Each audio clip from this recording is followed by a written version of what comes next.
Most are afraid of unknown depths, skirting shores thinking world flat.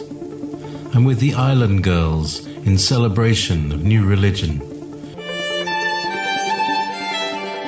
Nobody led me or said this way.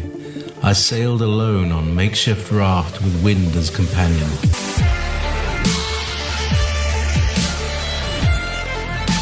Fate for deliverance, confidence enough to assess new disposition. Seekers of lost paradise may seem fools to those who never sought the other worlds. Welcome to Momentary Zen with Zen Garcia. Visit www.fallenangels.tv. You're listening to Revolution Radio. As little as long ago, or as far away as forever, this is where we meet to celebrate what never was as it comes to pass.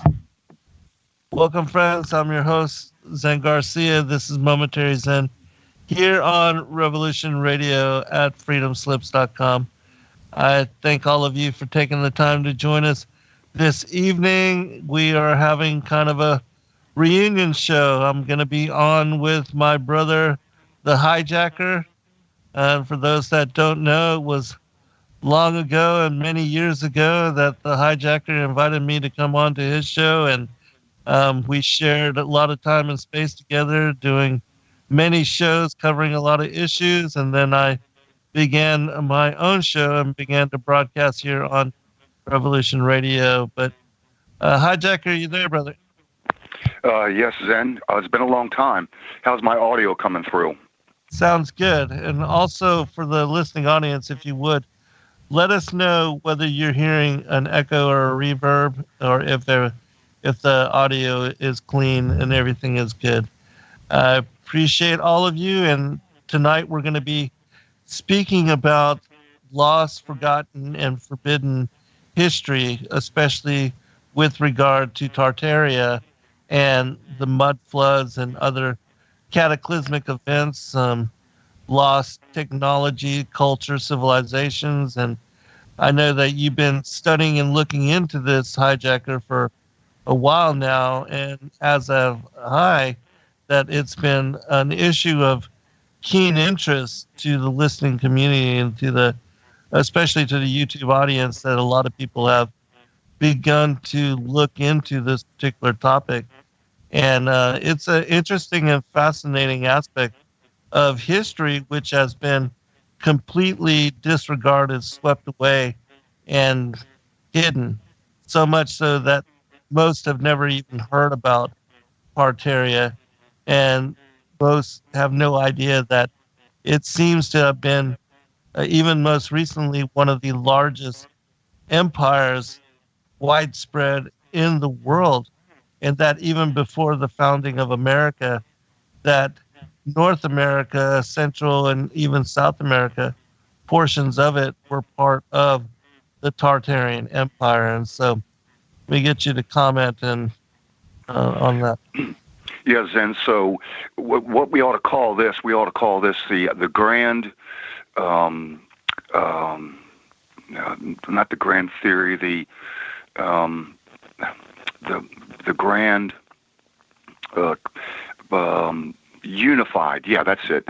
The grand unified theory of history. And so I'm actually a bit of an expert on both the Tartarian Empire and what's going on with the Mudflood, an online expert, so to speak. I've just done a lot of research. I got a lot of notes. In fact, anybody out there, this is going to be like a fruitcake. It's going to be really thick with a lot of information because I really have gone through this. And what triggered this grand unified theories and was actually in your second book, The Great Contest 2, at the end of chapter 18, you went into basically how the serpent seed line, basically the Nephilim went on past the flood. And I'm looking at all this information, and it's actually very factual. There's like 8 or 9 different disciplines, architectural history, anthropology, what do you call, I can't say the words, and you're going to have to help me with a lot of this stuff because I'm just not as educated as you are. In other words, what do you call a person who makes maps? It's a cart something. Cartographer. Cartographer. Right. Yeah. So anyways, there's like 8 disciplines for, anyway, so at the end of your book, I thought, something's not right. There's something not right from what I can visually see, what we know, and what happens in Noah's flood. And so I got to looking around, and in different references in the Bible, it talks about the people under the earth, both in Job and also in Revelation and 1 or 2 other places that there's actual, it talks about like living people under the earth. And then we have all these stories about the Hopi, the Native Americans saying these ant-like people before this great flood or whatever took them into the earth. And so I'm starting to call on the question, did really 8 people produce all of the people now on the earth? And then especially when you take a look at two of the largest ethnic groups, and that is Africans, I'm talking about black Africans, and that group of people, and then also the Han Chinese, and how they're so different. We really, out of 8 people, in other words, produce those type of variables. And, then I'm looking at the Noah, and it was a worldwide flood, but there are all these stories about underground chasms and different places that people could have gone to survive it. Now, above the earth, it appears that nobody survived. But is there a hollow earth? We got stories about that. Of course, all this stuff's in the North Pole. We got stories of, people actually going to those 4 sort of island continents with the 4 rivers that actually go into, I got to help me out with that mountain. There's like a mountain in the middle of it, Zen. It's, Mount Meru. Yeah. Meru, is it? Yeah, Meru. Meru, right. Yep. And so that's when I started thinking, wait a minute, there's something here that we don't know, that's completely hidden from us.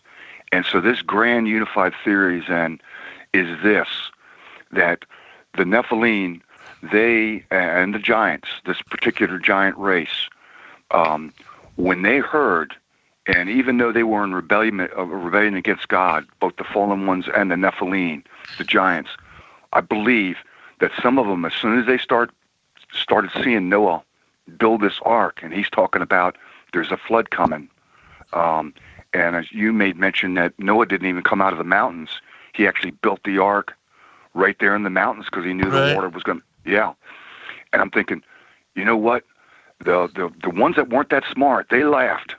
Mm-hmm. But I got a feeling that the smart ones and the rulers, they saw that this was the word of God, and this guy was a prophet, this guy Noah, and that this thing was coming. And I think they actually then started to conspire, and they started to search the earth. How can we survive this? And I think they found places within the earth in which they weren't drowned. And then no sooner did the flood happened, then I think they took both themselves and their slaves. This grand theory of history is that mankind has been enslaved. So basically, in a nutshell, what I'm telling you, I believe now that there is a race of giants that had a worldwide empire, even at the days of Noah. They saw this flood coming.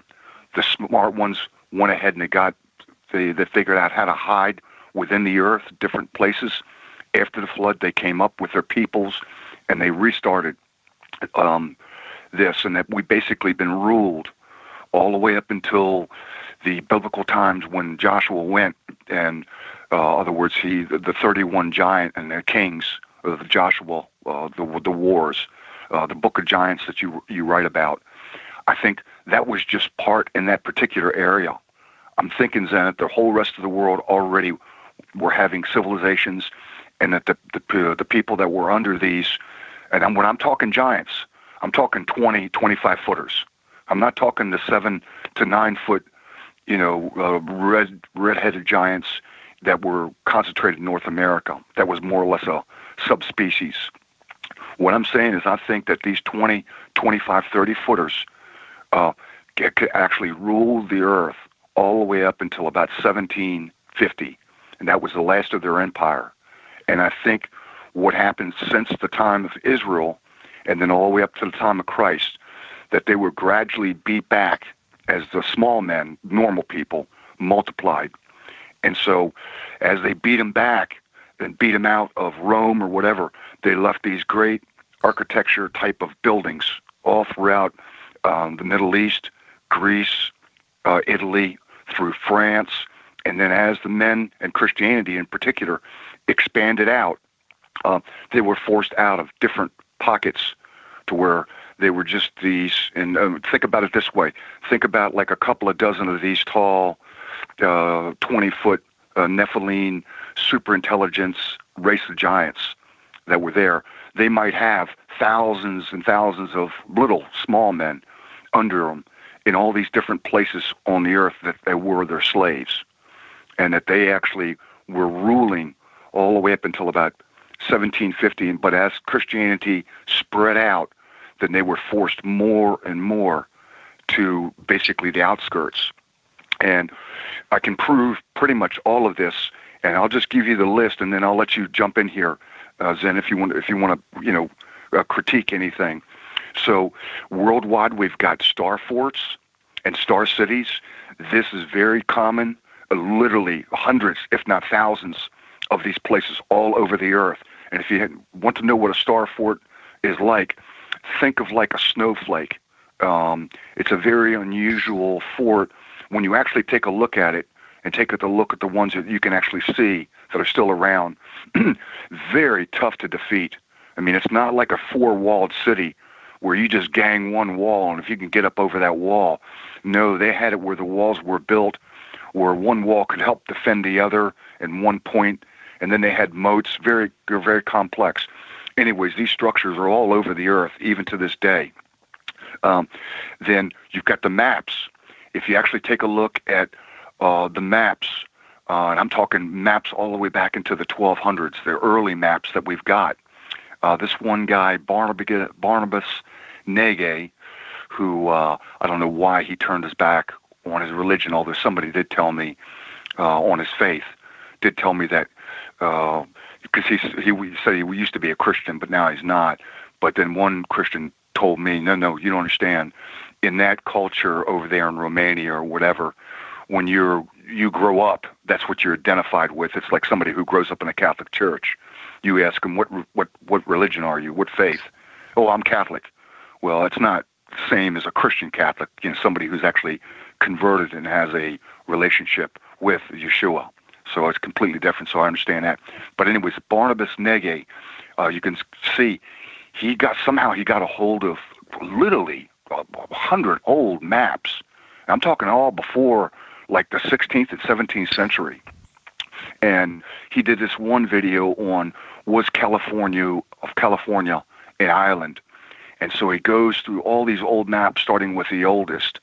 And what you immediately notice is that all around the ice ring, there's actually developments, and you can see where there's structures and all kinds of things all throughout Africa. There's civilizations, Sydney, Australia, even Japan.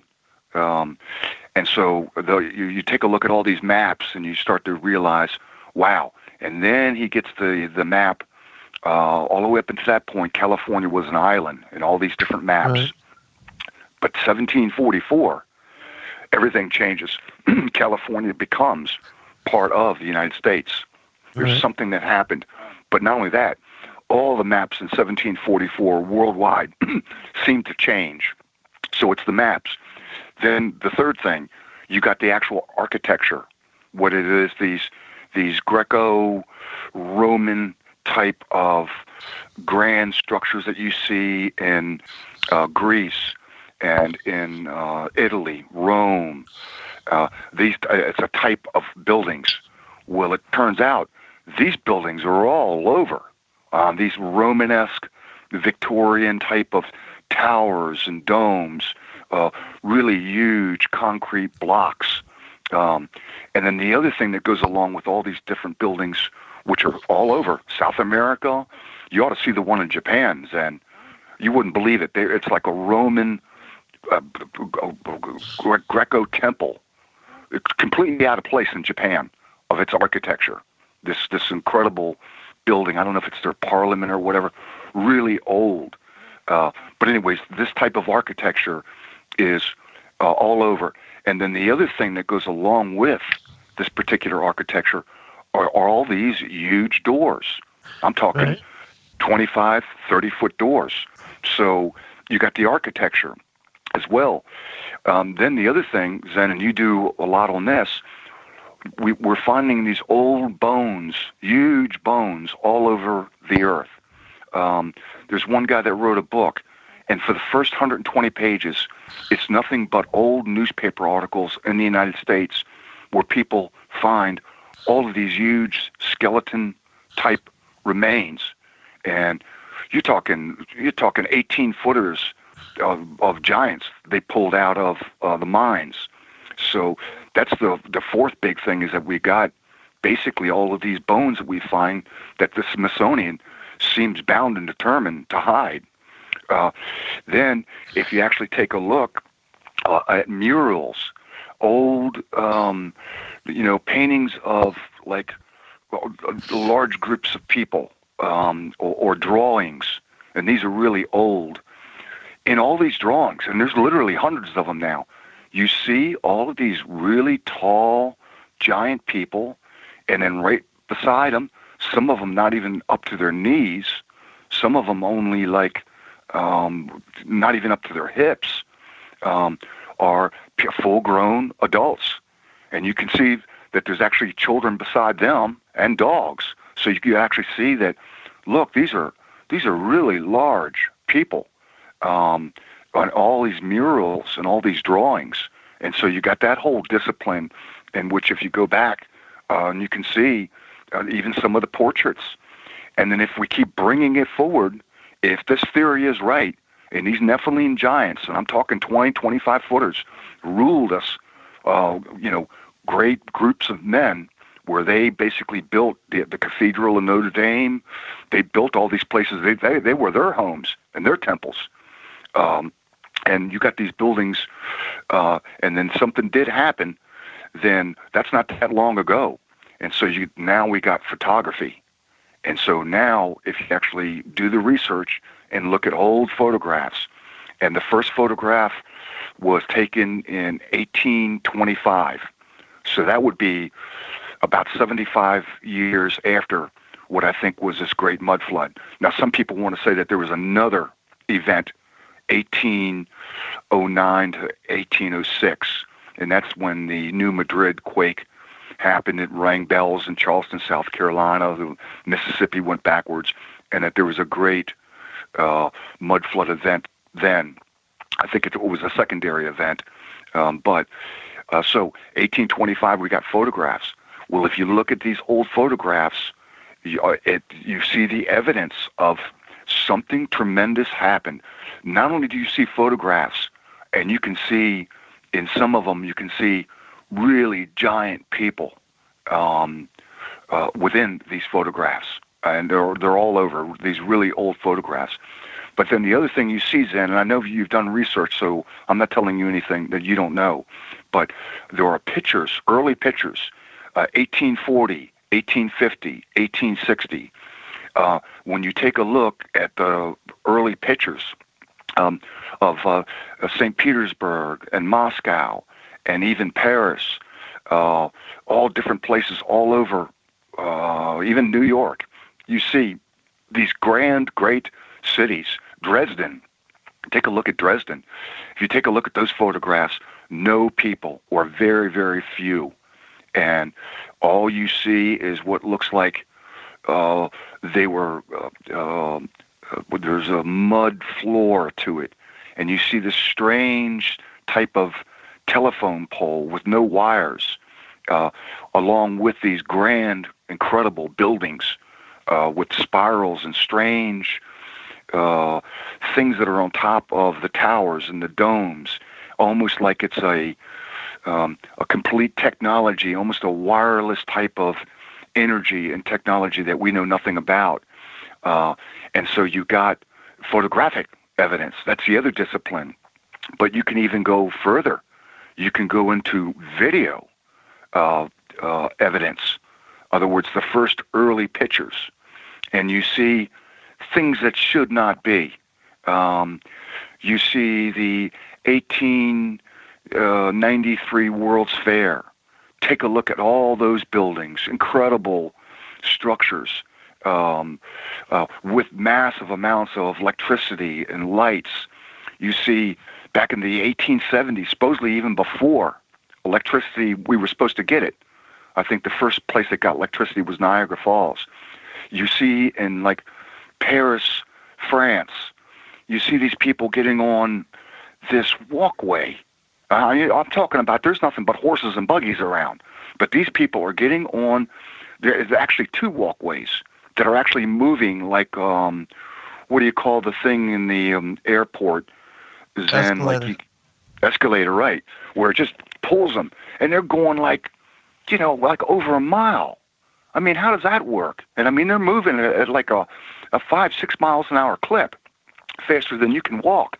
And they actually have another escalator that goes slower. You step onto that one, and then you step onto the other. So you got this old video, and then you've got even video. It's fairly modern, but some of it's really old, of these really giant people. There's one video out there, 200 giants in the earth, and you see like, this beautiful, she's gorgeous Asian woman, and you see she's holding her hands with her boyfriend, and he only comes up to her hips, and you see all kinds of video. So you got the video evidence, and then you got the other discipline, which is history. And I know you study history an awful lot, and there's something that we're not being told, because there used to be a nation called the Holy Roman Empire, and there was actually a world war before what we would call the First World War. And it was actually Napoleon Bonaparte, and that was right around the 1800s. Actually, it started in 1760, where it was the Prussian War that won against. But there was nothing but war for year after year, including our Civil War, including our 1776 rebellion, and then the Napoleonic Wars right around 18, where Napoleon, he went all the way to St. Petersburg, and he found the place empty. And so there was something that happened that created an incredible. Something happened right around 1750, which caused the whole world to go at war. A lot of people got wiped out. And then shortly after that, at the turn of the century, we start to hear about orphan trains going out to the Midwest with just nothing but filled with thousands and thousands of orphans. And you hear these new type of orphanages that were founded. And believe it or not, they called them foundlings. They looked that up. Like, you found something, they call these people foundlings. And so, and they even had baby trains. There's even a memorial, I think it's in St. Louis, to the great baby train. So what's that about? So what I'm saying in this grand unified theory, and then I'll get you to comment, I got plenty of other notes, but what I'm saying is I think these Nephilim giants ruled in groups of maybe a couple of dozen, and beneath them were thousands and thousands of pretty much slaves, and that there was a great judgment that came. I think that they were ruling the earth, and as Christianity spread, they were being beat back, but they were still in charge, this great Tartarian Empire, and it's on the maps. If you look at all the maps, even all the way up into the 1700s, you'll see Grand Tartaria. They're the ones that actually built the Great Wall of China. You could see it goes, the Great Wall actually goes east to west in northern China, and they actually gates open from the north, where that great Grand Tartarian Empire. You could see the Chinese Tartarian Empire, right around the time Genghis Khan. It looks like Genghis Khan was probably one of the generals of these giants. Were actually ruling these different groups. Goes all the way down into India, and then you could see even Grand Tartaria up northern Africa. Goes all around where they had cities and noble cities and royal cities, and so something happened, and I think it was some type of judgment. And I'll just wrap this up with this, Zen. I think as men were spreading, I think these Tartarians, basically this evil race of giants, I think they figured out or used biological weapons, and I think that's where the Black Plague came from, where they just murdered. They says, you know what, these people are too many. They're overwhelming us. They're overwhelming our star forts, our kingdoms, and I think they spread this. And the Black Plague just didn't go for like 50 years or whatever. You can see evidence of Black Plagues, special outbreaks, even all the way up into Moscow.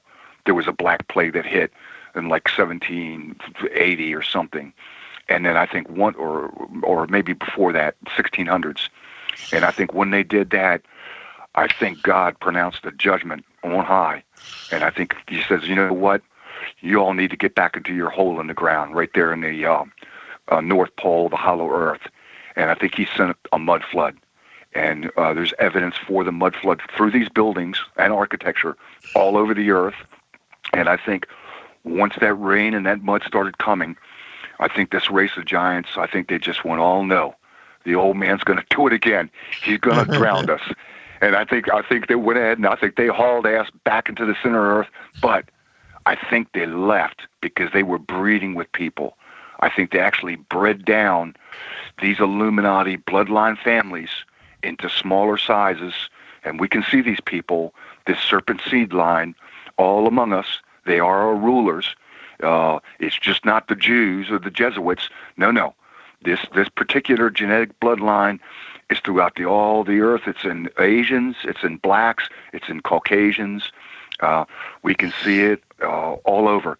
And I think they left, as they pulled back, they left all these, their family, basically in charge. In fact, in some of these murals and portraits, you can actually see these really tall, giant, 20-foot type giants holding, reaching down and holding hands with, looks like little bearded men, and it's almost like their family or something. It's not a child. It's a grown man. And so I think they pull back and they go, if we stay on the earth, all these little people, they're going to keep on doing what they've been doing.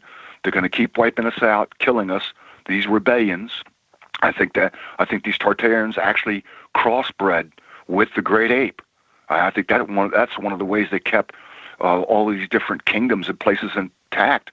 They figured out how to breed with them. They create these Bigfoots, these monsters, and so they could keep people in all these different cities, because if you went out into the woods, the monsters will get you. I think they genetically messed with that. That's where the Bigfoot came from.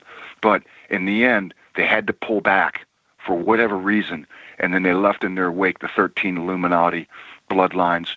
And so the history that we are getting, I don't think is the true history. Just like right now, they're censoring everybody, wiping out. They got book burnings. Google is scanning books, making it digital, and we actually hearing about semis of old books being burned up, to where they're just wiping us clean through the digital. And you can actually see it now, wiping out whole websites and YouTube accounts and all this different history. I think they did it back then. I think they rewrote everything, and the absence of written history actually proves that somehow they wrote. They were the victors, and they wrote the history, and we really don't have a good history until about. Really, our history actually starts as far as full books and everything. It starts right around 1750. And then one other thing, Zen, because I'm talking too much, you can see I'm too hyped up. The other thing is we got, and you can go online and you can see books that are 6 foot tall. Right. I'm talking about, and you're talking about, you can see this lady and this guy, he's like 5'9", and you can see the book is at least 6 inches bigger than him. You can see stacks of books, which are huge. You can see these huge swords. You can actually see guns. There's actually a portrait of what you think looks like these French soldiers all in a line. And then you're looking at it, and you're thinking, well, that's normal. And then your eyes drop down to this little guy who's a general standing next to these other taller generals, which are actually bigger than these other big guys. And you realize they got guns and bayonets, and you realize that these little guys are actually our size generals with pictures of incredibly long guns. So basically, Zen, your work is really what was the master key for me to come up with this grand, unified theory of history that these Nephilim, they have been here all the way up into just shortly, and all the evidence, whether it's video, pictures, murals, architecture, bones, maps, star forts, flags. I didn't get to that. Flags and symbols, lack of history, just a lack of pictures. If you're going to build a building, and it's 1850, and you want to build, I'm going to build this grand, great building, this structure. Well, you're going to be a rich guy. You're going to take pictures of it. No pictures of all these really old stone block, Greco-Roman cathedral-type buildings being built. And even when you do see pictures of all these cities, number one, you don't see any smoke or fire coming, smoke coming out of the chimneys. You don't see any construction, no cranes. And then you got pictures like out in Oklahoma where you see this little house up on this thing there, and you see they've dug down like 150 feet in the mud, and they're actually digging out these old buildings like in St. Louis. And it's like, what? What is that? But anyway, Suzanne, I'm talking too much. So I know you've been studying. What's your comment on, well, what do you think? How close on the mark do you think that this is? Go ahead. I like your presentation, and I agree with your assessment, and I absolutely do believe that they are connected in some way to the giants and to a higher technology that has been lost. And as you made mention, I do absolutely believe that the Most High brought judgment upon them and has been, as I covered in great detail in my work, that even the destruction of the First World Age and even Noah's flood was about wiping out the giants, and that it was not a judgment per se against humanity, even though we had fallen away, but it was more focused on decimating these giant bloodlines so that the descendants of Noah could survive in a world where they didn't have to worry about being eaten, or attacked and wiped out.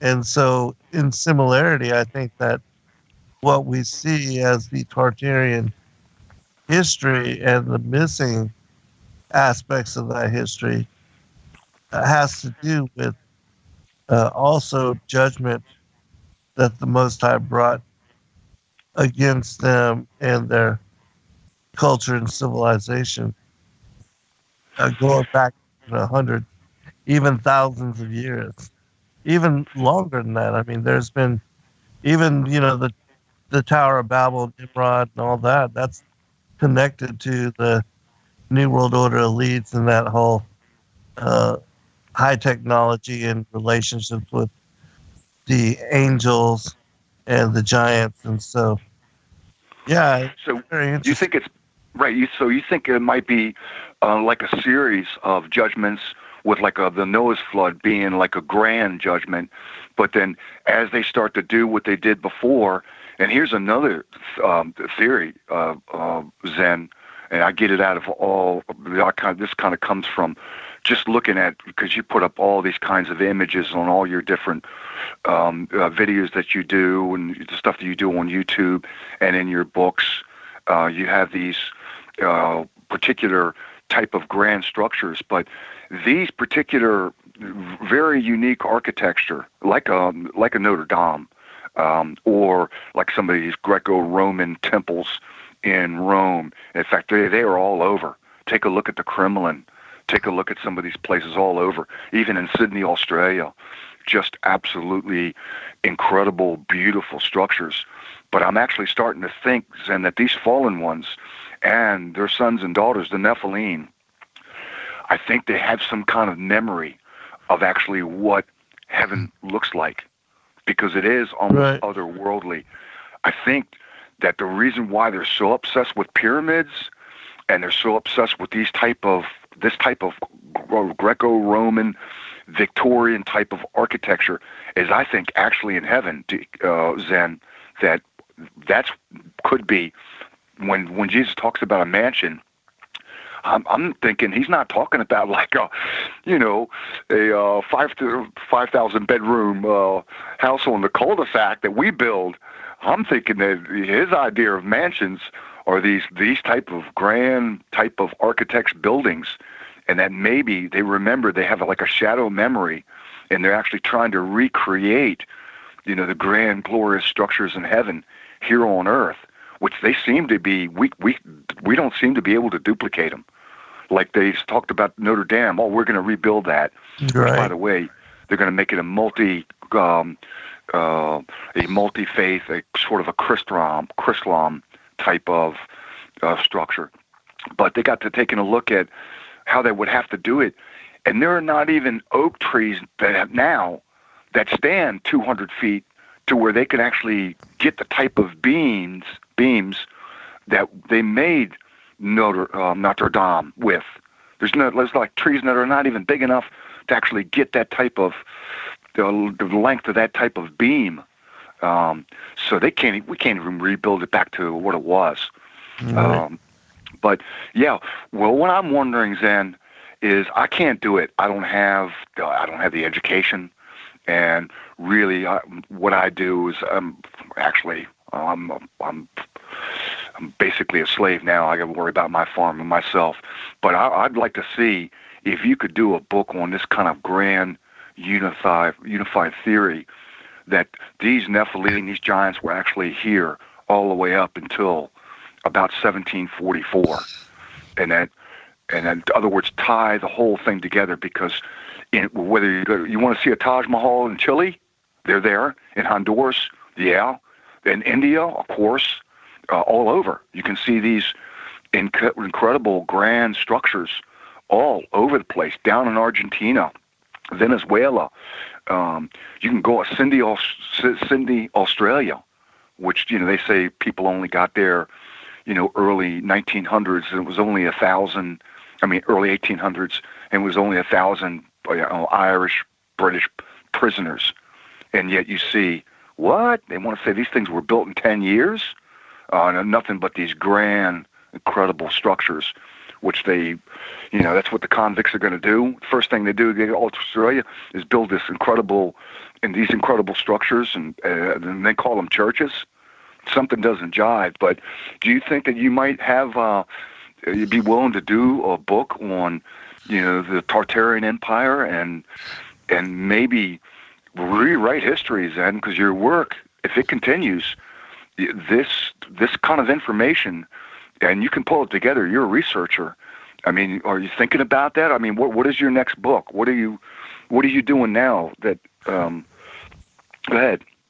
Well, actually, I'm working on a movie script, and I wasn't going to say anything about this, but I've been contacted by some people that want to do something on Enoch, the antediluvian times, the Watchers, the fallen angels, and they've asked me to write basically a film script for it.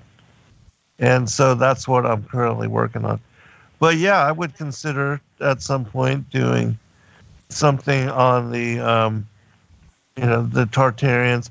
I have, like in my latest book, The Ancient Prophecies of Christ, which I just released last week, I speak about Tartaria in that book because there's something weird with the the timeline, the prophecy of Christ's coming, it speaks about how he would enter into the flesh 5,500 years after Adam is cast from paradise. But in the general timeline of what we believe to be the biblical narrative, we have Adam going back 4,000 years from Christ, and then you have, basically Abraham coming in between there. You have, and then Christ was born at the year 0 or 3 BC, around that area, and then 2,000 years more of history. And so it seems like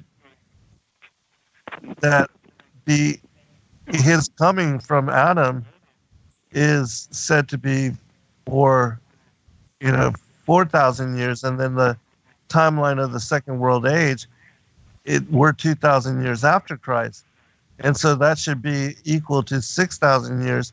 And yet the prophecy that I've discovered within many different books speak about Christ coming 5,500 years after Adam is cast from paradise. And so that doesn't add up to the general timeline. And so I speak about that in that particular book, and I allude to Tartaria, to the lost history, and the missing time, and also this missing culture.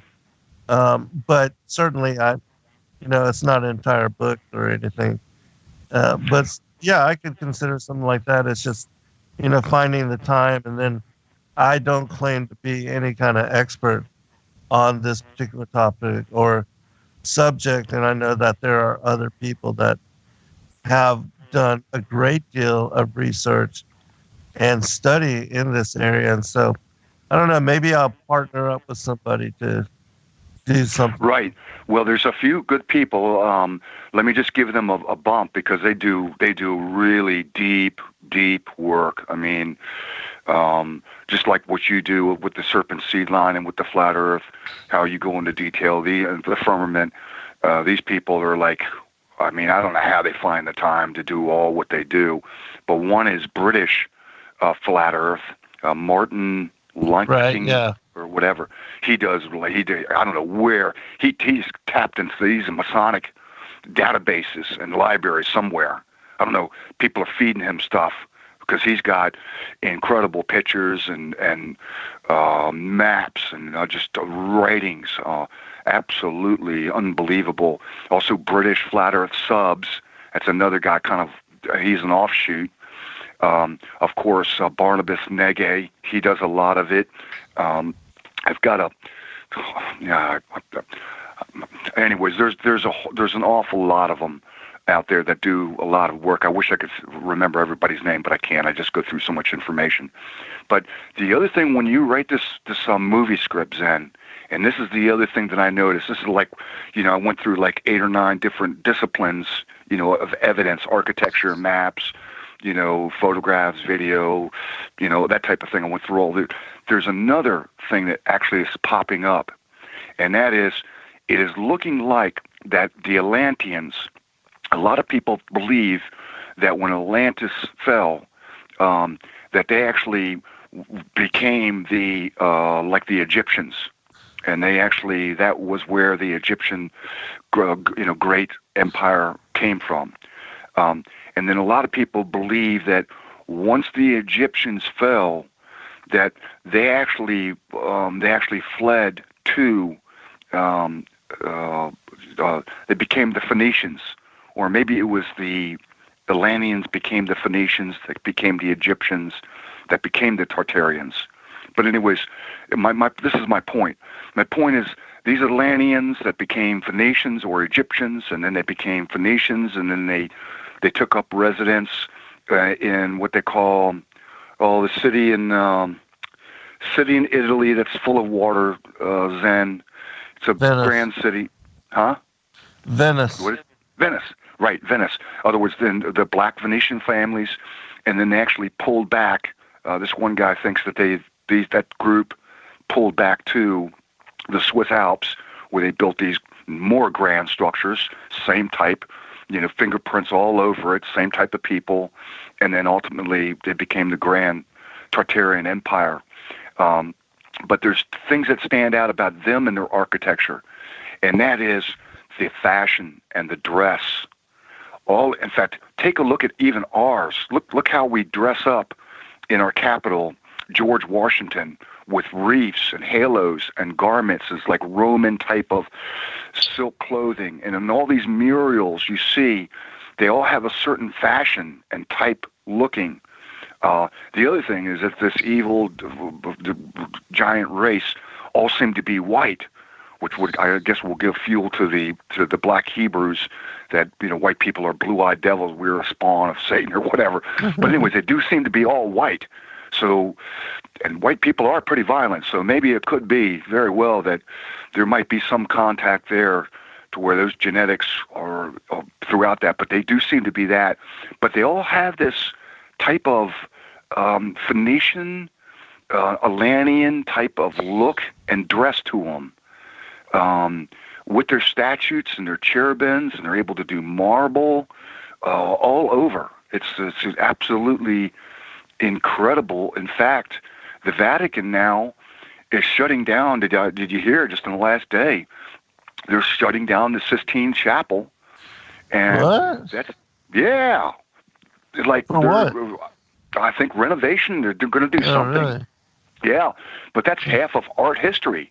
So here it is, what little art history that we got, which this guy, British, Flat Earth British or British Flat Earth, he goes through a lot of it, and he shows that these Phoenician, the Tartarian, he thinks they're Phoenician, Atlantean, Egyptian type people, in which they leave their images everywhere. They're always looking down on us like they're so wise and everything, smiling. He's very funny when he remarks on what they left behind, and he thinks that they took all their technology. Something happened, and like this great judgment came in 1744, and they took all that high-tech wireless technology, which Tesla, he seemed to have known something about. He tried to pull it back before they got rid of him, this wireless, Tesla technology. Uh-huh. But anyways, they pulled it back, and then what they did is once they were forced back into the earth through some kind of judgment where I think they were ruling us now, then they started burning up and tearing down all these structures, because if you actually take a look at what World War I and World War II did, and especially the fires, all of the grand fires, right around 1900, every city from Paris to London to San Francisco, Chicago, New York, they all had these quote-unquote grand fires. Even Seattle, there's like 25 square blocks of Seattle underground where there's a whole city right below Seattle. And what it was, that mud flood came, it covered this area.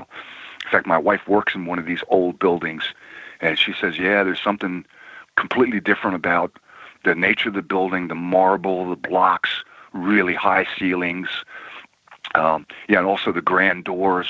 You see, like even in St. Petersburg, when you see the great and mighty King Vladimir Putin of Russia, he comes to his assembly, it's like it would be like his capital. You see these two guys, dressed out in all these military clothing, and they reach up to grab. These guys are already 6 foot. They have to reach up to grab the doorknobs, the gold doorknobs, by the way, and the gold door. Very, very incredible, the Kremlin. And they open these grand doors, and they're like, these doors are 25 foot, every bit of 25 foot tall. But they're all over. But anyways, it's the fashion. So when you write that, Zen, I really do think that the fashion, because the fashion carries through all the way through the Egyptians, the Phoenicians, the Atlanteans, the Phoenicians, the Egyptians, and then the Tartarians. And if you take a look at the artwork and the murals of all these different giants and among these little people, they're all looking like it's all one big toga party. They're all laying around with silk. It's a type of dress. You know what I'm talking about. So you may want to, if you write that movie script, you may want to give this people a heads up if you really want to catch the fashion. In fact, you can see Tartarian dress a lot closer if you take a look at like the Mongolians and the people, they're kind of up towards the Black Sea. You'll see it's a type of Nepal, Mongolian type of puff sleeves and always hats and stuff and reefs, that type of thing. Yeah, I just want to make mention of that, the fashion, the dress, also another fingerprint that goes back through that whole thing. But I don't know if we're coming up to a break or not. Yeah, we are. We've got 3 minutes till break. But I wanted to ask you, you live in Washington, right? Right. I live north of Seattle in the foothills, yeah. Yeah, I Cascades. just seen a video about how Seattle has just been junked up as a city. But what's up with that? Well, it's where it's like you was talking about, Zen, it's wherever these people go, of the serpent seed line, doesn't matter if they're black, Jewish, white, Asian, does not matter. If they seem to have those genetics in them, wherever they go, they just destroy. They seem to just destroy things, and they're awfully greedy. So, I mean, you think about, we got things like Boeing and Microsoft here. I mean, Seattle's an international city. I mean, it's like a New York of the West Coast. It's a real city. It's like millions of people there, and they just the prices have gone way up. I mean, like, you know, believe it or not, my kid's property here, it's like they might have bought it for like a little over $250,000 or whatever. It's every bit of worth $500,000. Just the land itself, we could cut a little corner off of a lot and get $100,000 for it. So all that upward pressure, and because there's really a lot of people, a lot of the Chinese, really rich Asians know how to make money. I mean, they're really good at money. Anyways, they buy up whole apartment blocks, and so the prices go way up, and it forces people to start living out of their vans and cars. In tents. Like a bunch of tent cities. And then you got to be super educated. Now, fortunately, when I moved here, you know, what I did with my children, I said, this is what you're going to do. First off, none of them went to high school. I said, you're going to jump right. I mean, I had like a 12-year-old going to college to get his GED. I just jumped them all, none of them. I said, you're going to max out. You're going to do heavy math. You're going to do heavy English. And you're going to find the point to where your horsepower is not good enough. And that's when you're going to find out what you are. But you are going to fail. You're going to take the hardest stuff. And so eventually they did get really good education. But a lot of people don't get that sophisticated education to become like, you know, a wireless engineer or electrical engineer, that type of thing. yeah. So the Hold jobs. on, Jacker. We're almost Okay, up yeah, late. yeah, okay. All right, we'll be right back.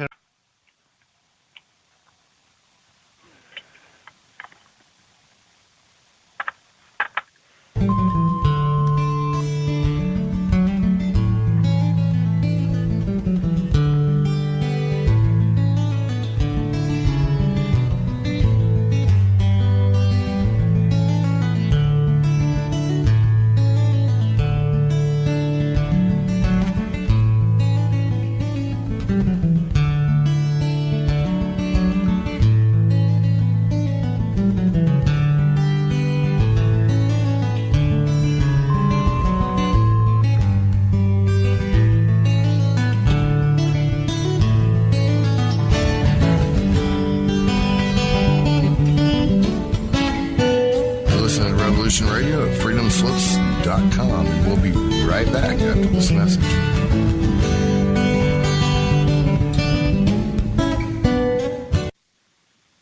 All right, welcome back, everybody, for second hour. I am your host, Zen Garcia. This is Momentary Zen here on Revolution Radio.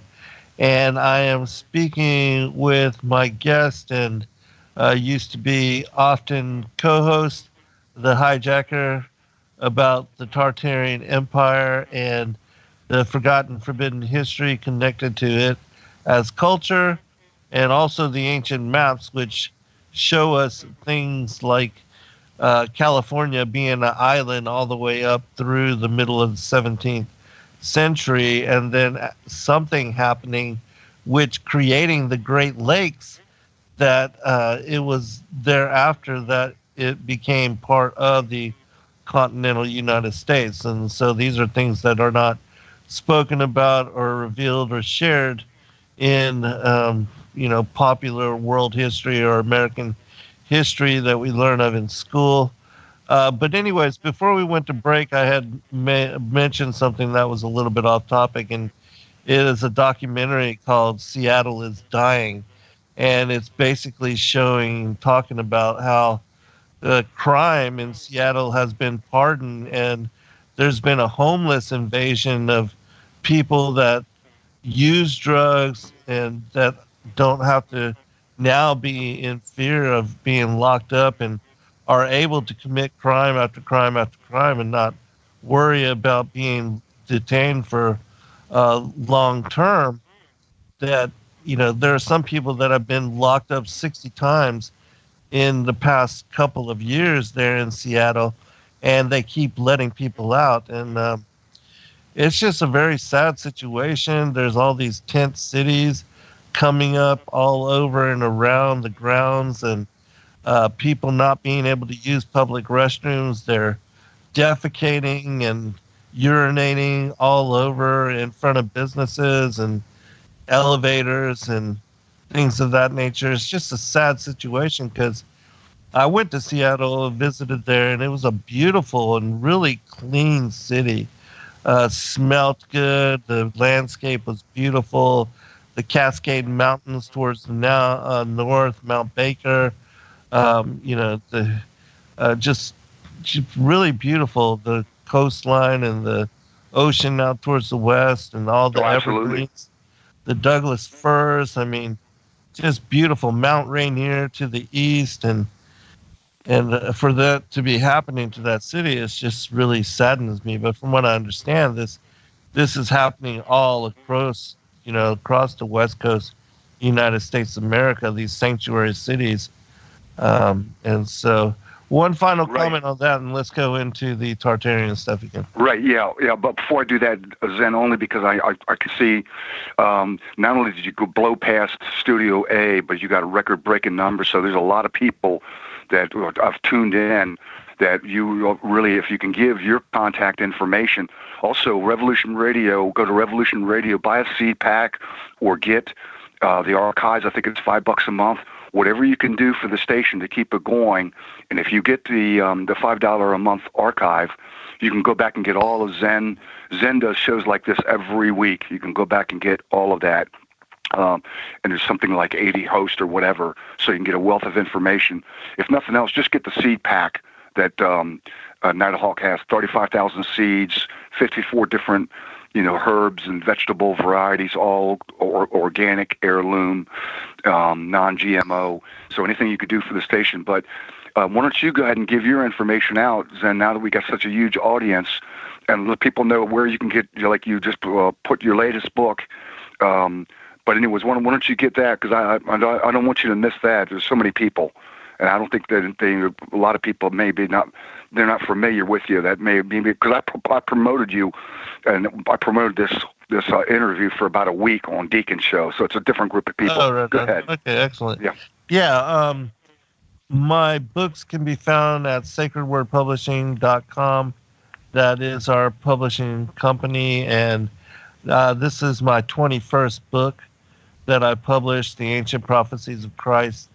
And it covers in great detail, shows how Adam, Abraham, Moshe, all of the patriarchs, they knew about the coming of Christ as prophesied in the book of Enoch, with the mention of the elect one and also the Son of Man, specific to exactly what Daniel references Christ and his prophecies. And so I show how Adam was told that Christ would come into the flesh, be born of a virgin of the tribe of Judah, exactly at a set time that he would fulfill the Levitical feast, and that all those prophecies, as specified in Isaiah and other Old Testament prophets, were fulfilled by Christ, and how that the Israelites also believed in the Son of God. Like so many people think that they only worship Yahweh as the Most High God, but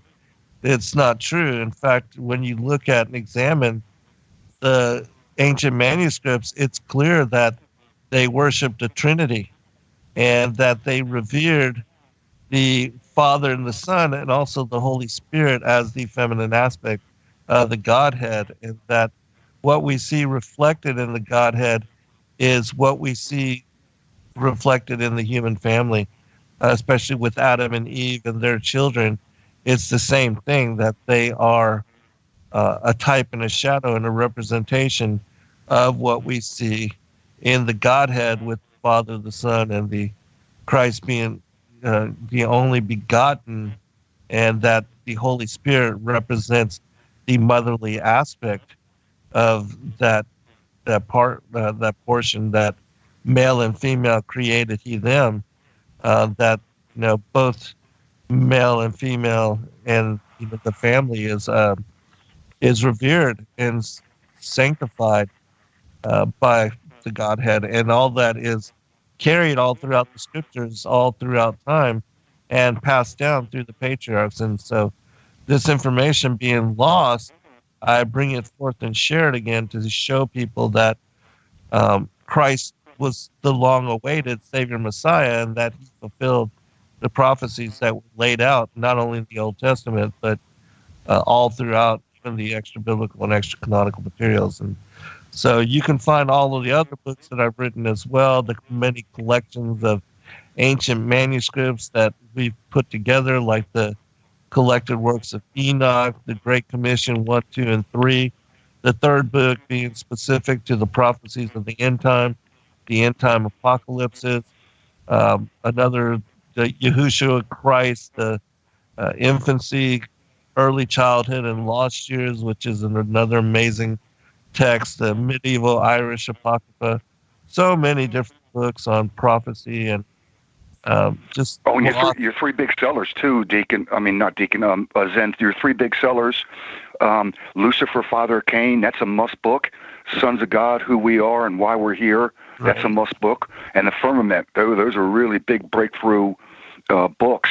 So, yeah, you got 20-some books. Yeah, go ahead. Yeah, and I've got a trilogy on the flat Earth and biblical cosmology, and as Jacker mentioned, the Sons of God, Who We Are, While We're Here, and Skyfall, Angels of Destiny, speaking about and elaborating on pre-existence and election, and how it is that God knew us before the foundations of the world, before even the world was created, and how we were assigned specific role and mission to fulfill in this lifetime.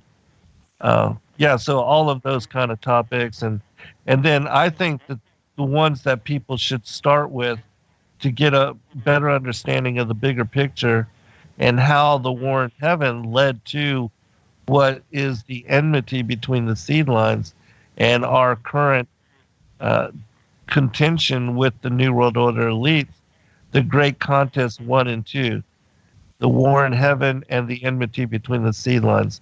I think that people should start with those two books if you're new to my work and you want to understand better what we are dealing with in our current situation and how it ties into, again, the rebellion of the angels, the insurrection and war in heaven, and then also the beguilement of Eve, where the devil sired his own progeny here upon the earth, and that the elites are tied to the children of Cain.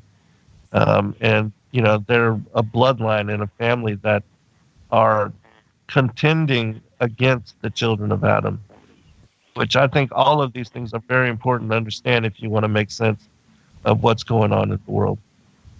Yeah, it's a master key. Actually, you really can't even understand your Bible. What Zen's work did is so mind-altering. It opens your mind to where you all of a sudden can understand something. It's like a master skeleton key.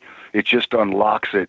And I remember when I first, real early on, a couple of years ago, Zen opened up to the whole serpent seed line, because I couldn't figure my life out. I was so hellish. I was a political writer, always getting just could not understand how all this stuff worked all together. How? It's just me, and I walked around cursed him.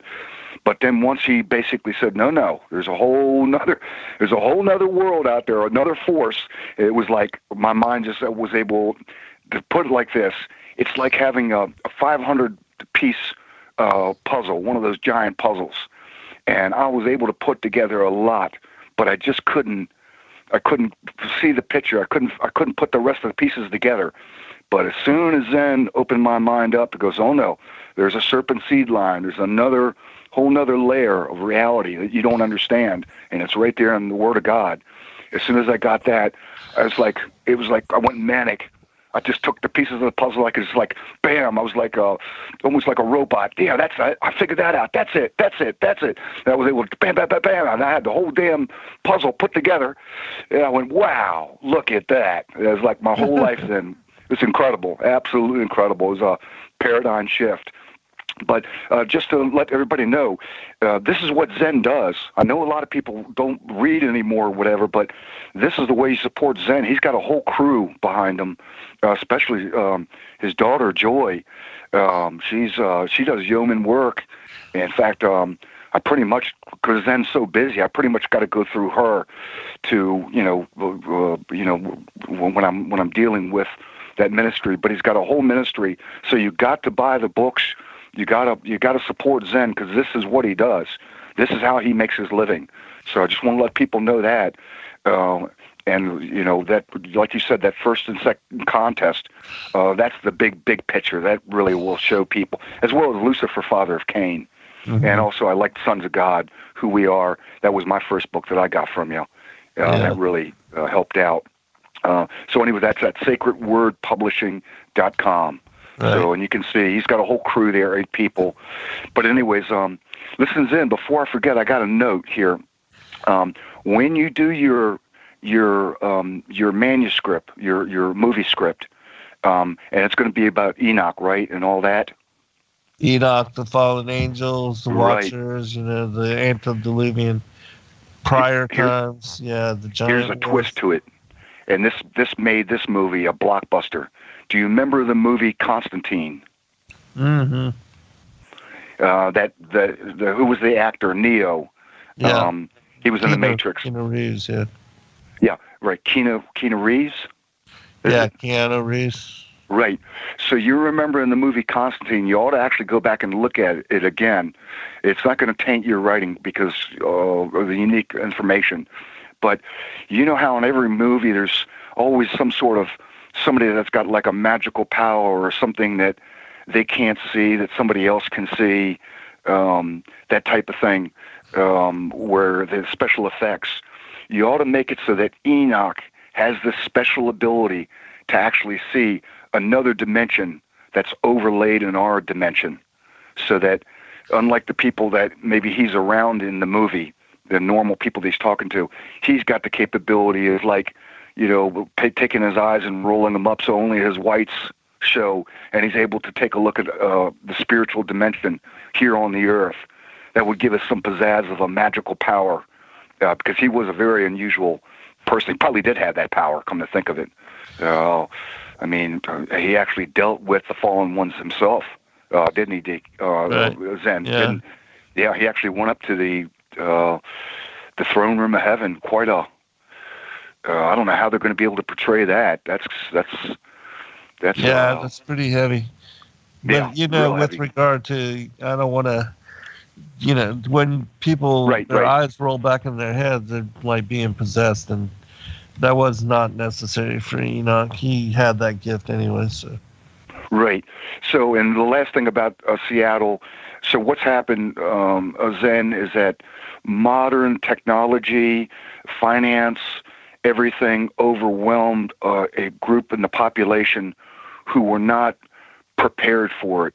They weren't prepared for a world to become like all one, so to speak, all international, and the whole world coming together.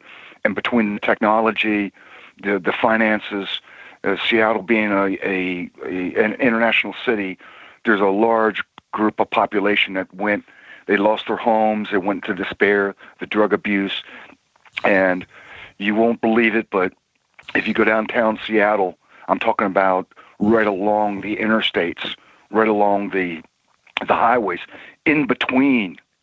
Imagine this. Imagine a major interstate, and there's a little sliver of land in between it, between the guardrails.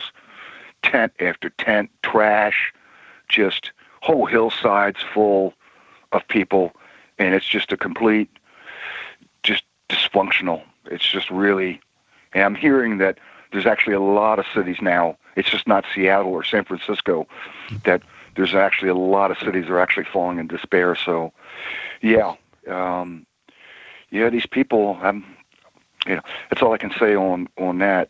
But anyways, back to Tartaria, something a little. Do you want to talk more about that? Yeah, absolutely, right. Yeah.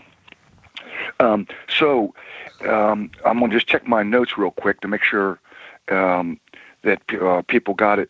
Oh, also, we also see, so right before it appears, like you talked about the 1744 map.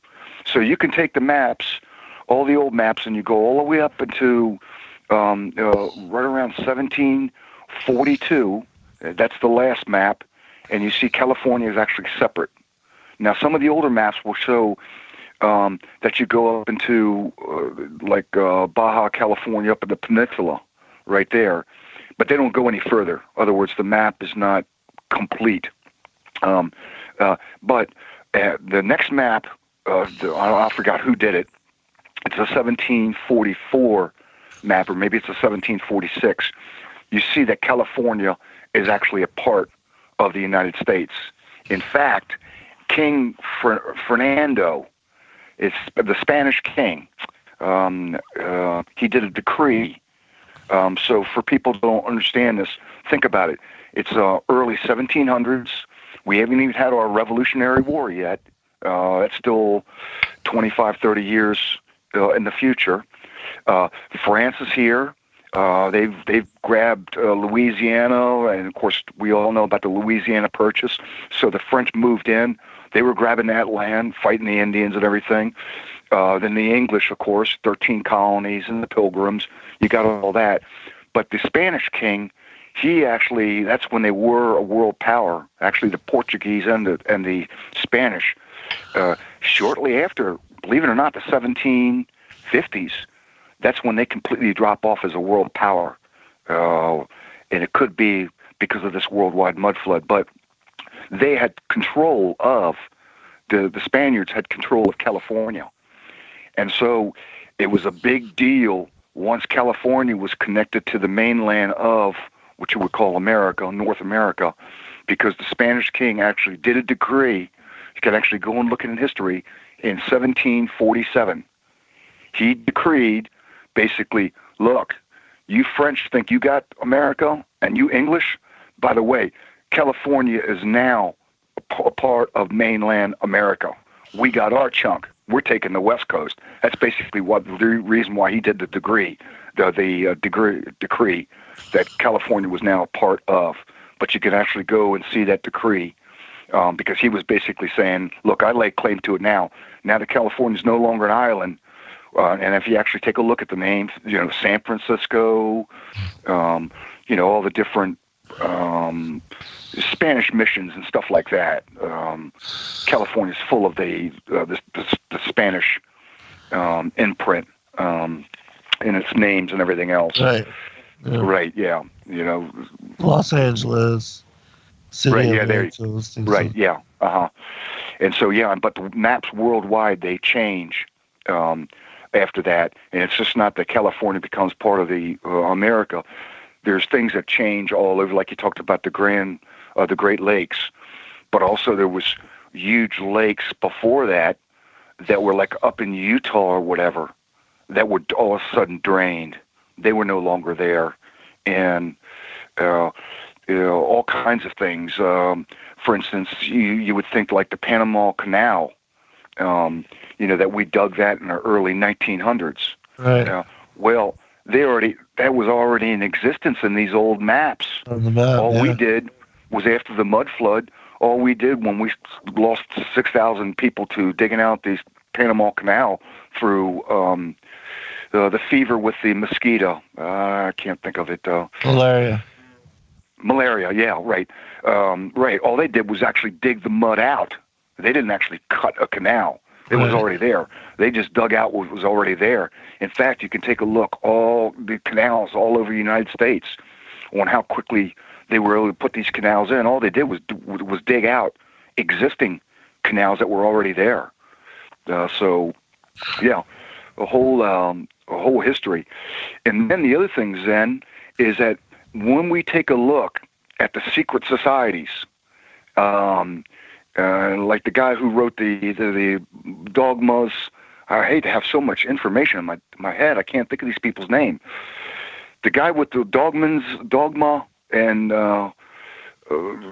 magic, the Freemason guy, the bearded guy, the guy who wrote it. Albert Pike? Yeah, Albert Pike, right. So, Albert Pike, right, dogmas and something, right. So Morals and dogmas. Right, and even before that, you see the Knights Templar, where that comes about, and the Knights of John, and other words, the Illuminati, and the Freemasons, and the Rosicrucians, and the Jesuits. If you take a look at all these secret societies, when do they start to come into manifestation? They come into right around the 13, 14, 1500s. It's almost like these ancient race of demonic giant Nephilim who are ruling the earth. They are now having children and setting up these bloodlines, but what they're also doing is establishing these secret societies in which people who they're giving them these type of genetics, and we've all seen it. I mean, you can see at will. Once you see people almost having shape-shifting qualities and elongated fingers and reptilian-type eyes, you got to take a look at some of these people who are ruling over us and are part of Hollywood and are the elite of the elite. Anyways, they set up these secret societies. So as you take a look in the timeline, Zen, they all seem to come about real close. Within a couple of 100 years, they spring up. And in our history, and so you would think, wow, that's something else, you know. Why did they all metastasize all within like a couple 100 years? You know, the Rosicrucians and not that they didn't have them before, but they weren't as many. You know, the Illuminati, and of course modern day Council of 300 and all the rest. And so this was the Tartarians leaving behind not only their prodigy in a smaller form, and turning gold and the cities over to them and telling them how to rule and this and that, as well as all the wars they seem to have among themselves, sort of like the Game of Thrones. Something, even though these people are all part of the Canaanite serpent seed line, they seem to want to fight, use us as weapons and soldiers, and try to take stuff from each other. They can't help it. But anyways, you see them. They get the societies in, they get the bloodlines in, and then whatever happens right around 1740, these people seem to take off, and they take their technology with them, and they come back, I guess, once in a while. It could be some of these, they got incredible UFOs. We all hear the stories of the Hollow Earth. Admiral Byrd, he actually went supposedly into the Hollow Earth and actually met them. He talks about these grand, again, Greco-Roman type structures, mag rail trains, saucers with anti-grav that actually took control of his plane, grand palaces. There was a father and a son. They took a little skiff. Wait, yeah, Smoky Gods, right. And they were in there a year, and these people were huge. You're talking 15-footers. They weren't your little 7-9 foot red-haired giants, which I think was an off-breed, who were actually more savage, because when you take a look at some of these old maps, yeah, you see all these grand cities and rural cities in the Tartarian Empire all around the West Coast, New Orleans, all are up through Florida, and then it comes all the way up to New York, even up to Maine. But in the interior, all you see on these maps is land of the redhead giants, and these people were pretty savage overall, and they're the smaller ones, the 9-10 footers versus the big ones overall. But yeah, it's all right there. Once you actually take a look, then you realize, wait a minute, why do we have such a lack of history until about just a few hundred years ago? And then we really start to get, people, the books. People want to say, well, it's the Guten printing press, and the Library of Alexander burnt down, so we lost all that information. When if you actually listen to the Vatican insiders, these are scholars that actually been there. They've come out as whistleblowers. They said, one guy said, he worked in the Vatican for almost 30 years, 30, 40 years. It was a long time. He was an old guy. And he said he could go down into the tunnels in the Vatican. And he says there's 50 square miles of nothing but tunnels that were full of nothing but libraries and books. Just an incredible amount. And he says, I was there for over 30 years, and I don't even think that I actually walked or went to the whole extent of the network of the library underneath. And so if these people were ruling us, these giants, all the way up into the 1750s, and they did pull back, you can see they could easily pull because they got the money, they got the network. It's not like we got an internet or telephone or TV. You got to remember, these are peasants, these are slaves. They're live outside the castle and grow wheat, stuff like that, food, pigs. Their whole lifespan, they don't move more than 20 miles. That's it. They're lucky to even have a horse. So if they were to pull out the information and actually hide themselves from history, they could easily, as we can see now, even on the internet, everybody's getting, banned and wiped out, accounts wiped out. They could go and get these books and say anything about the giants, pull. This particular story, look, you're a monastery, you rewrite it and leave this out. Everything I went through and marked out, you get rid of. And so they can literally rewrite the history. So we probably don't even know our real true history. And so, in fact, some people, Zen, are saying that the whole Middle Ages, the whole 1,000-year Dark Ages, didn't even happen. And they want to say, really, that it's only been 1,000 years since Christ came. And I don't know if I believe that, but there's just a whole lot of history that's missing, a lot of books. Right. But anyways, what do you think, Zen? You think that we're on to a pretty good line of thinking? I mean, could it be that we had 20-foot tall giants, ruling to different cities all the way up until the 1750s? I mean, is that possible? Absolutely. I mean, that seems to be what the ancient, as far as the archives and the bones and the legends and all of that seems to be what they are alluding to. Yeah, the giant doors everywhere. Right. Exactly. Right, and then when it comes to the mud flood, that's easily provable. Just go onto YouTube and take a look. These people will actually go into different cities in Sydney, Australia, and they find these really old stone, incredibly complicated architectural Greco-Roman buildings. And you can see the windows, and you can see where, even in London, everything where they actually dig out and they go all the way down. You can see pictures in Rome where it's a whole city. They dig out this whole hillside, and there's a whole city of these really old type of art, Roman Greco type buildings, columns, marble, domes, towers on towers. It supports a whole modern city above it. It's it's everywhere too. Take a look at go ahead.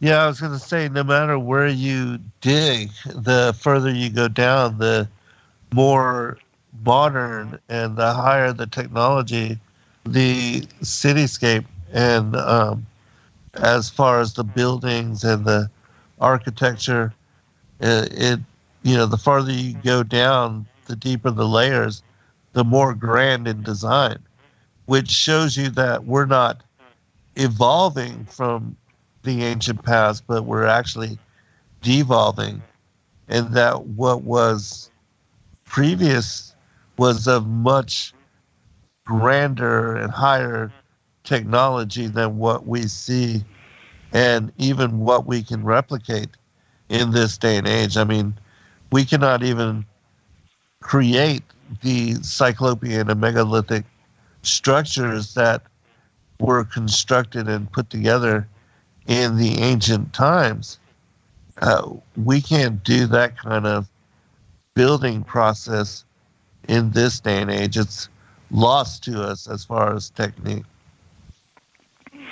Yeah, absolutely. In fact, there's some video footage of Dresden, Germany. It's online. It's old footage. It's like back in the 1930s. And you take a look at that city. It is like they got a castle, which is almost like a Notre Dame on steroids. It is like all these giant doorways. I mean, it's just absolutely an incredible city that actually got just bombed and nothing. And so it does appear that they had, once they had to pull out, and I do think it was a divine judgment. I think the Lord just scared them out of their head. I think once it started raining and the mudfloods started filling stuff up, I think they just went out of their mind. I think they just says, "Oh no, the old man's going to drown us again." And I think, I think the Lord says, "You better get back in your hole in the ground. You better go back in that hollow earth. You're causing too much havoc." But they did leave behind, there's all these different Illuminati, reptilian, human, hyper bloodlines, so to speak, of the serpent seed. That's for sure. And now they're trying to get their one world order like that. But what do you think on the theory, Zen, that really that the land actually was under the control of the Nephilim, and they had control of it for a long time, even all the way back to Atlantis, and then they became the Phoenicians, and then the Egyptians, and then finally maybe the Tartarians, but that it was is when Joshua and Abraham, and they came out, and Moses, they came out of the wilderness, and they started conquering these cities that were controlled by giants in that particular area. But what I'm saying is, what if the whole world was actually already under the control, and they had cities throughout, and that what Israel did was just open that particular, like the Holy Land up, where Joshua, he killed the 31 kings or whatever. I heard a program recently with you and Gary Wayne, which you guys, it's great that you're all going to hook up together. You may want to give that a bump, because you got this thing every Friday. I make sure I catch it, Zen. So why don't you give a bump to that, because that's a really good program on these type of topics. Right. Yeah, Gary Wayne is joining Sacred Word Publishing and doing the Ask Me Anything shows that I do every other Friday with my daughter-in-law, Joy. And so he will be doing the same kind of thing with her. And it's going to be on Monday evenings. They're settling out the times and the dates. And once that gets resolved, then we'll be announcing and releasing. And also, we're even now taking questions for people that want to ask Gary Wayne a particular question about anything. And for those that don't know who he is, he's the author of the Genesis 6 Conspiracy, which is a lot about even the information that we're talking about now. But I just recently did a 2-part series with Gary talking about the Jesuits and also the Rephaim Wars, which is connected in part to the Lost Book of King Aga Bashan. And for those that have never heard about or read that particular text, it's absolutely mind-blowing and gives you insight into the whole flood of Noah's day and the reason for the flood, and also the how Noah's flood was really to target the giants that were born of the interdiction of the fallen angels, the sons of God, with the daughters of Cain. That they made this mutual pact to take wives of all which they chose, and then birthed into the world this unholy race of giants, the men of renown, who, because of their massive appetite, they started to cannibalize even that of humanity, and to, in abomination, to eat human flesh and then to drink the blood, which is why when God reestablished covenant with Noah after the flood, he told them that they could eat flesh so long as it did not have the blood within it. And, of course, he would not allow blood drinking, but all of that was specific, a judgment against the giants for what they had done and what they were involved in previous to the flood. And this is also connected to the end of days, because as we were talking about, the giants live in the interior of the earth, and they have been bound there for a certain time. But at the end of the age, as it speaks about in Joel chapter 2 and Isaiah chapter 13, and also the cave of treasures, which I bring all this information forth in my 19th book, Paradise, the Sides of the North and the Mount of the Congregation, where I talk about the release of the locust army at the end of days. But that it specifies that the giants and the locust army and other supernatural hybrid beings will be released from the interior and their bondage within the earth, so that they could take part in the wrath of God, and that they will be an instrument of his judgment against those not written into the books of life. And so at the end of days, these supernatural armies and the massive, pervasive destruction that they're going to bring here upon the earth will all be allowed when the restraining hand of the Holy Spirit is removed from the protection of this world.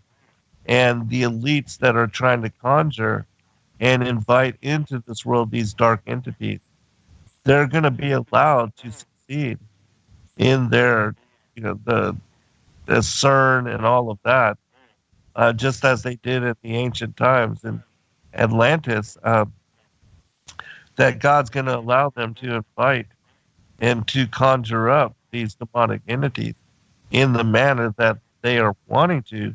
But what the elites don't realize is that the joke really is going to be on them, because allowing those forces into this world, they will destroy the elites and the others that are not counted in the books of life.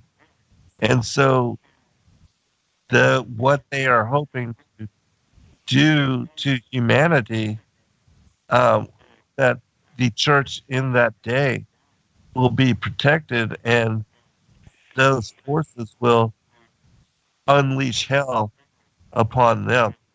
And it speaks about how they will try to hide themselves in the interior of the earth in their deep underground bases. But I would add one other thing with regard to the Atlantean times. Christ said of this, of his second coming and the end of the age, that as in the days of Noah, so shall it be in the days of the second coming of the Son of Man.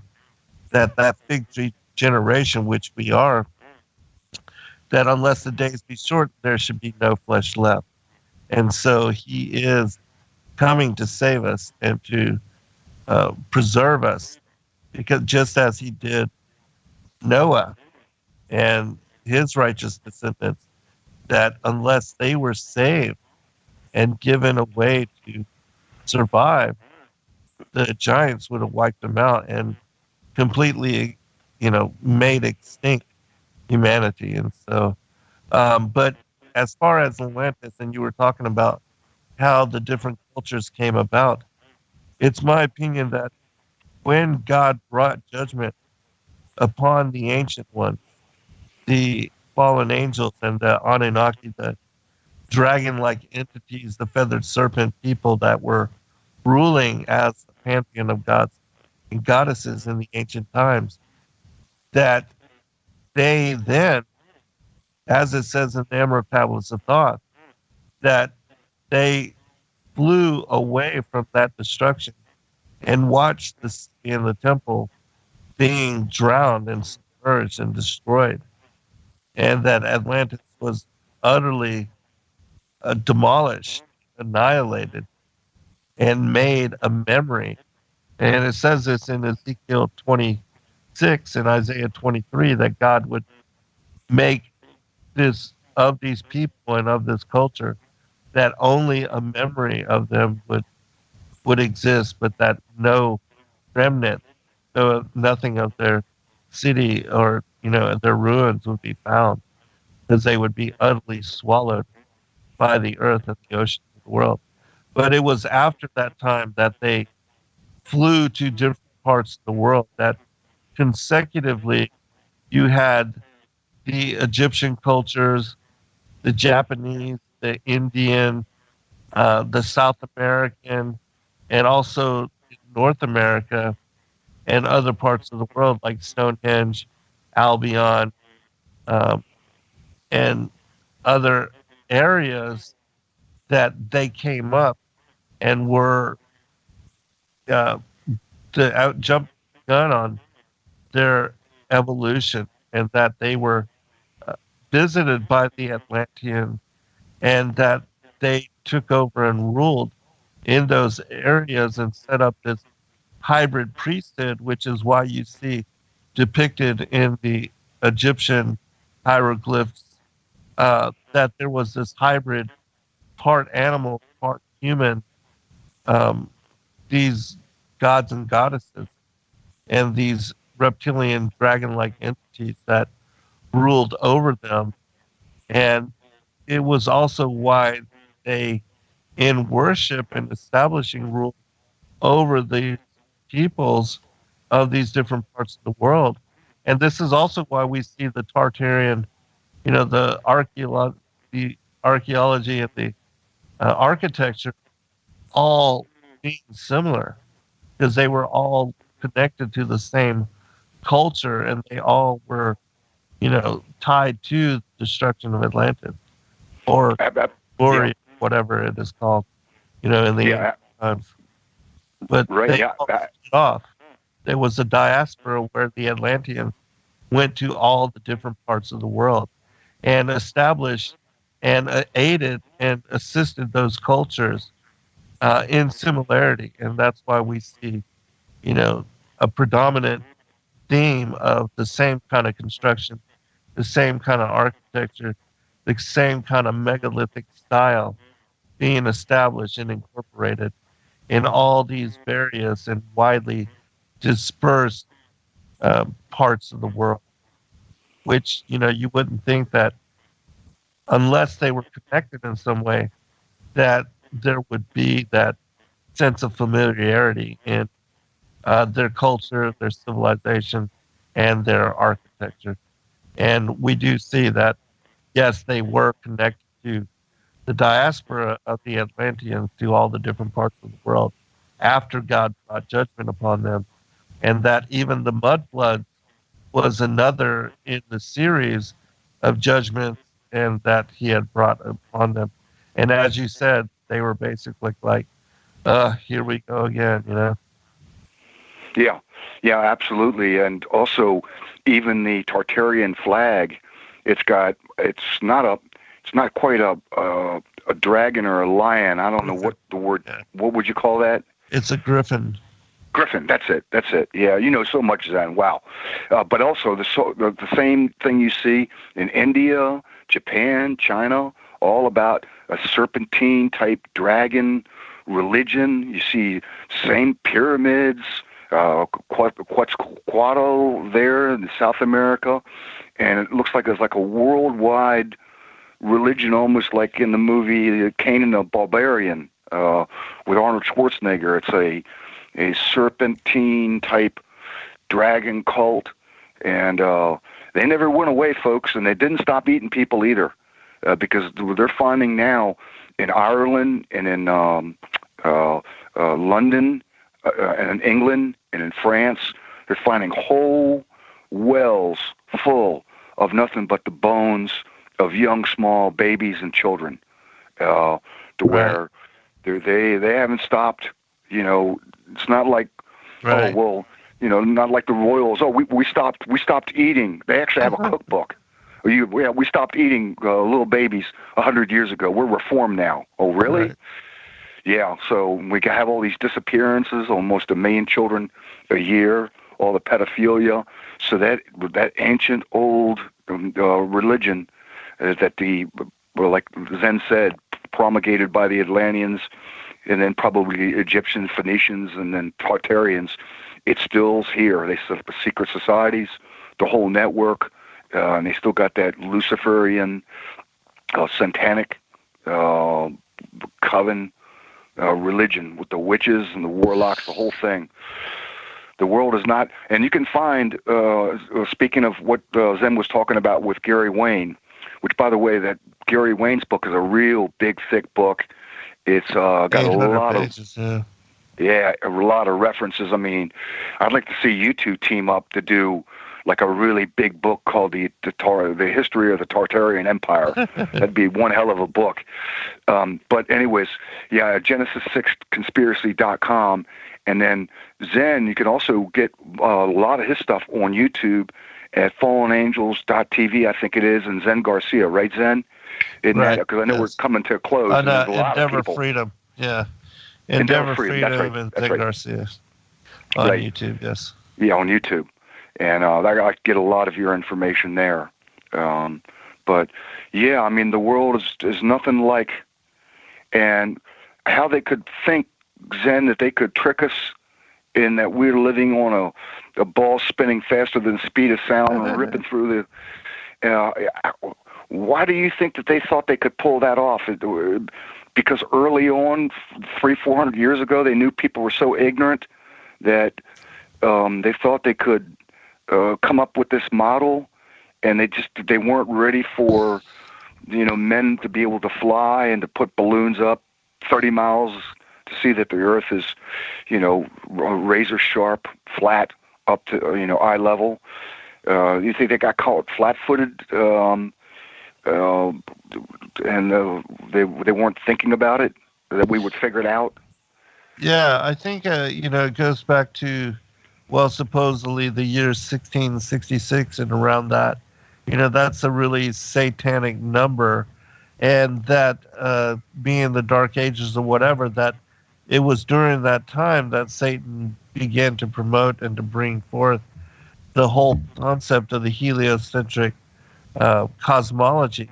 And I think the reason he did so was, in fact, to plant and to establish the foundation for not only evolution and Darwinism, but also that the ancient aliens now, that they are our creators. And I believe that the whole basis for the heliocentric deception is so that he could establish the foundation that the Antichrist, the coming reign of the Antichrist, that the Antichrist is an extraterrestrial from way out there, and that they are millions of years in advance of us, and that, they were the ones that seeded humanity and jumped the gun on evolution and created, they're the missing link that evolution has been looking for so very long. And that whole theme, because people don't understand and have a love of the truth with regard to the Bible, that they are going to bend the knee to this fake alien God, and that they'll take the mark of the beast and accept him as their false savior Messiah. And much of the world, the Bible says, even the most elect could be deceived if it were possible. And so that's what I see being played out and what is being pushed and what will happen. That this particular Antichrist, he will declare himself as God, and he will be indwelt by the spirit of Satan, the Antichrist, Apollyon, Abaddon, which means the destroyer, that he will come and preaching peace and unity and one world government and collective religion and, peace to all people everywhere.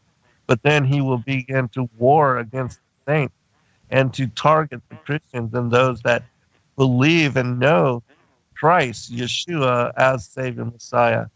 And so the Noahide laws, which we've been talking about with Yana and Stephen Ben-Nun, all that plays into the revelation, the beheading of the saints at the end of days. And he will use that as a basis for trying to exterminate the saints.